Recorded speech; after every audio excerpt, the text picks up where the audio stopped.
vécu. هذا السيد هذا كان عنده واحد السمعه طيبه اوبري دو توت لي بوبولاسيون، ميم الداخله سي لا بوبولاسيون صحراوي كي توني ا سو مسيو باش ما يتبدلش من تما. tellement il résolait les problèmes de la population civile et militaire. La première réaction marocaine à la signature d'un accord de paix entre la Mauritanie et le Front Polisario, le roi Hassan II a donc décidé de procéder à un regroupement de son dispositif militaire. D'abord, les 6 à 7 000 soldats marocains basés en Mauritanie même se retirent en ce moment. Ces hommes étaient en Mauritanie depuis 1976, protégeaient notamment les mines de fer de Zouérat, essentielles pour l'économie mauritanienne et donc une cible de choix pour le Front Polisario. هي مناسبة تكريم المرحوم الجنرال إدريس المنور تغمده الله برحمته. خلى علاقات زينه، والناس كامله تتكلم عليها الله بالخير، واللي كان يقدر يساعد به في اطار يد المساعده حسب امكانياته.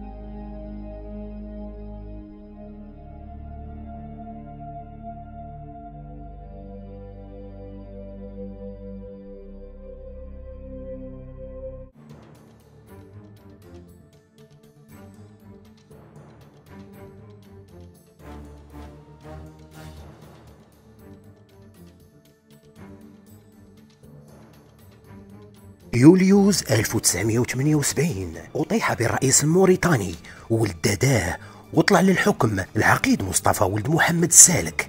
هذا العقيد اللي تحالف مع الجزائر وبغى يدير لينا نوض في إقليم وادي الذهب، أو كما كان يسمى قديما بتيرس الغربية. في ذيك الوقت كانت 6000 جندي مغربي في موريتانيا تحت قيادة الكولونيل بن ميرة، واللي كانوا تما في إطار اتفاقية دفاع مشترك ما بين الحسن الثاني رحمه الله وولد داداه. ففي نواديبو كان طروازيام جيلاس بقيادة الكولونيل البريغي، بالإضافة إلى سرب من مقاتلات F5A، فرق مشاة مغربية موزعة على أطار وبول نوار وعين بنتيلي وبير موغرين وكجوست والزويرات، وفوج مشاة بقيادة الكوماندار حمد جرار. والأونزيام ريم كان في الداخلة، وبيران زاران كان فيها الكولونيل الحسين مزيرد. أما نواكشوط فكان فيها الفوج الرابع من لواء المظليين الأول بقيادة واحد الكولونيل ينقال له إدريس المنور.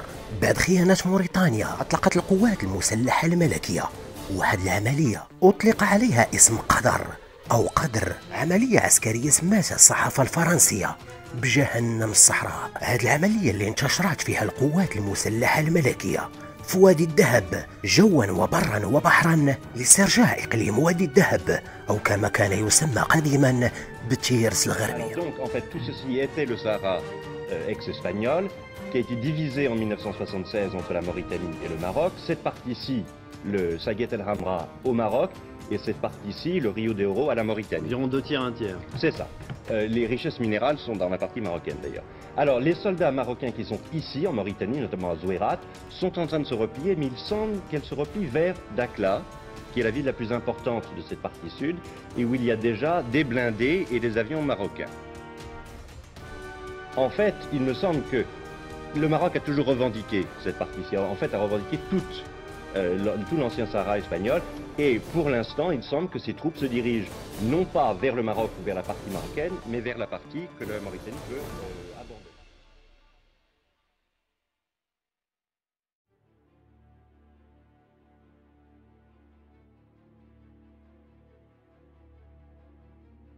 القوات المسلحة الملكية كانت موزعة على موريتانيا شرقا وغربا وفي الشمال وحتى في وادي الذهب على شكل سرايا أو فيالق أو كتائب مشاة. فكما قلنا أن الأونزيام ريم أو الفيلق ال11 كان بالداخلة، وكان تحت قيادة العقيد بوشعيب فارس، وسرب مدرعات في بيرانزاران اللي كانت فيها الكتيبة الأولى لمشاة القطاع بقيادة الكوماندار الحسين مزيرد، وبطارية مدفعية من لويتيامغار بقيادة النقيب عبد الكريم محفوظ. في موريتانيا كما قلنا كانت هناك فرق عسكرية مغربية، وفي العاصمة نواكشوط كانت كتيبة مظليين بقيادة إدريس المنور. الكولونيل ماجور إدريس المنور هو أسد من قرسيف من مواليد 1934، خريج الأكاديمية العسكرية بمكناس سنة 1956 دفعة محمد الخامس التحق بالصحراء المغربية سنة 1975. غيكون من بعد أحد الضباط اللي غيمشيو لموريتانيا بموجب اتفاقية دفاع ما بين المغرب وموريتانيا في ديك الوقت، وغيكون دريس المنور بن واكشوط كقائد لكتيبة المظليين تابعة للقوات المسلحة الملكية. فكيفاش المغرب غادي يرجع إقليم وادي الذهب بعد انسحاب موريتانيا وترك القوات المسلحة الملكية لمفردها في وادي الذهب وفي موريتانيا معرضة لأي غدر في أي وقت من طرف القوات الموريتانية أو البوليزاريو أو الجزائر اللي كانت كتربص في ديك الوقت على الحدود وموجدة باش تدخل لوادي الذهب، بحال الطريقة اللي دارتها مع اسبانيا فاش خرجات من الصحراء ودخلت هي الأمقالة وتيفاريتي وبير الحلو.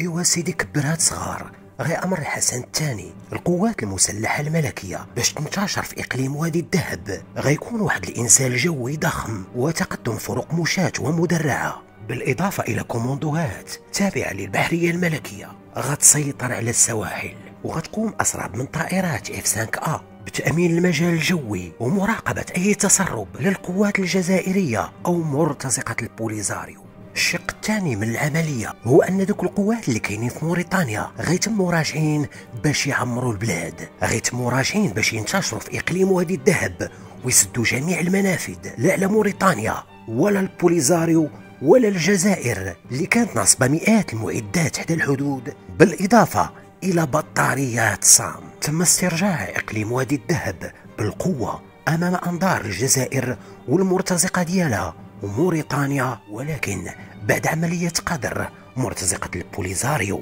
والجزائر غيقوموا بالهجوم على حامية بيرانزاران اللي كانوا فيها 800 جندي بقيادة الكولونيل حسين مزيرد وضابط المدرعات الكولونيل النحال. معركة اللي مرغات أونو في الجزائر والبوليزاريو على أعتاب قرية بيرانزاران. بطل عملية قدر بعد مشوار عسكري حافل بالبطولات وبعد ما تقلد العديد من المناصب الرفيعة غيختم دريس المنور المشوار العسكري ديالو ككولونيل ماجور وقائد سيكتور وادي الذهب. هو محبوب الناس ديال الداخلة، أحبه الجميع واحترمه الجميع وغادرنا إلى دار البقاء سنة 2004. رحم الله الكولونيل ماجور دريس المنور. دمتم في رعاية الله وإلى اللقاء. واحد حقيقة من الشخصيات اللي يستاهل أنه يعادل تكريم هون على مستوى الجهة، ولا شك عن سكان الجهة كاملين يعني عندهم نفس الانطباعات وعندهم نفس الإحساس بهذا اللي نقول. هي حقيقة شهادة شيء قليل في حق هذا الرجل. أنا الحقيقة منين كان المرحوم هون يتقلد منصب جنرال في جهة الداخل والذهب، كنت آنذاك صغيرة في السن، لكن بحكم علاقتي مع بنته التي جمعتني بها المؤسسة التعليمية كنت أسمع عنه الكثير من الأشياء اللي تركت بصمة كبيرة في قلوب ساكنة الجهة. إذن كان من شيم الفقيد أنه كان رجل طيب، رجل متواضع، رجل خدوم، رجل يعني يقضي حوائج الناس، وهذا يعني شيء يقل جمعه في شخصية واحدة.